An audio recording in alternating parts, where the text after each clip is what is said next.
ছানা তো দেখলা, এবার চলো রুটি বানাই। রুটি বানানোটাও অনেক কষ্টের কাজ। যারা পারে তাদের কাছে সহজ, কিন্তু আমার কাছে কঠিন এখনও। দেখো আমার রুটি গোল হয় না। আমার শাশুড়ির রুটি খুব সুন্দর গোল হয়।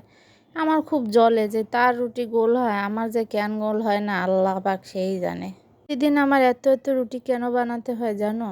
কারণ আমি থাকি যৌথ পরিবারে। যৌথ পরিবারের সদস্য সংখ্যাও বেশি, এর জন্য খাবারও বানানো লাগে বেশি। আমার যারাও আগে আমাদের সাথে থাকতো, কিন্তু ওনার যখন বেবি হয়ে গেল, ছেলে আর মেয়ে আছে ওনার, আমারও এক ছেলে এক মেয়ে আছে, তখন আর বাসার সংকট হয়ে গেল, রুমের সংকট হয়ে গেল, সেজন্য তারা আলাদা হতে বাধ্য হলো।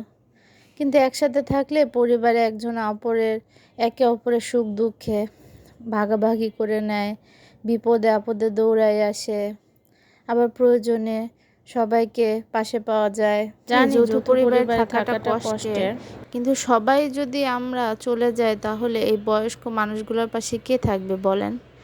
যেমন আমার বাসায় আমার বাবা মা এখন খুবই একা। তারা আগে যৌথ পরিবারেই ছিল, কিন্তু যখন আমার দুই ভাইয়ের তো চাকরি, দুইজনের দুই জায়গায়, এক ভাই থাকে মৌলভীবাজারে চাকরির জন্য, আর এক ভাই থাকে সাভারে, ওরও চাকরির জন্য দূরে থাকা লাগে। দেখি আমার শাশুড়ি চলে এসেছে রুটি ছাকার জন্য আমাকে সাহায্য করতে, কারণ রুটি তো ছেনতে বানাতে অনেক দেরি হয়ে গেল, তো সে রুটিগুলো অর্ধেক ছেঁকে দিচ্ছিল। অর্ধেকটা ছেঁকা হয়ে গেল, আমি তাদেরকে বললাম যে যে অর্ধেকটা ছেঁকা হয়েছে সেগুলো দিয়ে আপনারা খাওয়া শুরু করেন, বাকি অর্ধেকটা রুটি আমি ছেঁকে নেব নে। যে আমার এই ইনফ্রারেড চুলাটা অনেক ভালো, ভাত তরকারি রুটি পরোটা সবজি সব রান্না করা যায় এত ভালো চুলাটা। চাইলে আপনারাও নিতে পারেন। আমার হাজব্যান্ড এটা এনেছিল গুলশান ডিসিসি মার্কেট থেকে। আপনারা কোথা থেকে ইনফ্রারেড চুলা কিনেছেন জানাবেন। তো দেখতে দেখতে আমার সবগুলো রুটি আস্তে আস্তে ছাকা হয়ে গেল। খুব সুন্দর ফুলকো ফুলকো রুটি হচ্ছে।